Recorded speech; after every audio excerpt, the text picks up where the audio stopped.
Hello viewer, কেমন আছেন সবাই? আশা করি সবাই ভালো আছেন। অনেক সময় দেখা যায় যে আমরা যদি আমাদের মাইক্রোফোন ইউজ করি, আমাদের ডেস্কটপ বা ল্যাপটপে অথবা কারোর সাথে কথা বলতে যাই, আমরা একটি ইকো ফিল করি বা যখন আমাদের ভয়েসটি আমরা পুনরায় শুনতে পাই এবং এটা অনেকটাই অ্যানোয়িং। সো আজকে আমি আপনাদের সাথে শেয়ার করবো কীভাবে আপনি আপনার উইন্ডোজ 11 ডেস্কটপ বা ল্যাপটপে এই ইকো প্রবলেমটি ফিক্স করবেন। সো আপনাদেরকে সম্পূর্ণ ভিডিওটি দেখার জন্য আমন্ত্রণ জানাচ্ছি। চলুন তাহলে দেখে আসি কিভাবে আপনি আপনার উইন্ডোজ 11-এ ইকো প্রবলেমটি ফিক্স করবেন। সেই কাজটি করার জন্য আপনি আপনার উইন্ডোজ 11-এ একদম নিচে যে ভলিউম আইকন আছে সেখানে গিয়ে রাইট ক্লিক করুন অ্যান্ড দেন ক্লিক করুন সাউন্ড সেটিং।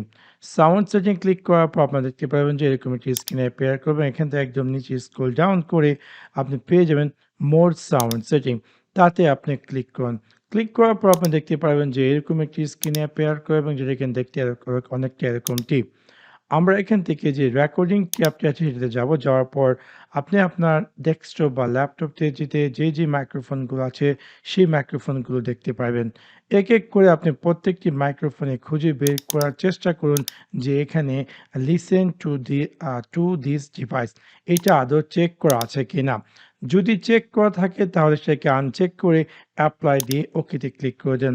সেম যেমন এটা আছে এটার মধ্যে নেই, বাট যদি আমি এটাতে যাই, এটা যাওয়ার পর আমি দেখতে পারবো লিসেন এবং এখানে যদি ভুলবশত আপনারটি চেক করা থাকে তাহলে সেটাকে আনচেক করে অ্যাপ্লাই দিয়ে ওকেতে ক্লিক করে দেন এবং এই সিম্পল উপায়টির মাধ্যমে আপনি আপনার উইন্ডোজ 11-এ যে মাইক্রোফোনের ইকো ইস্যুটি ছিল সেই ইস্যুটি ফিক্স হয়ে যাবে। তো আশা করি আপনাদের ভিডিওটি ভালো লেগেছে এবং যদি ভিডিওটি ভালো লেগে থাকে অবশ্যই লাইক এবং শেয়ার করতে ভুলবেন না।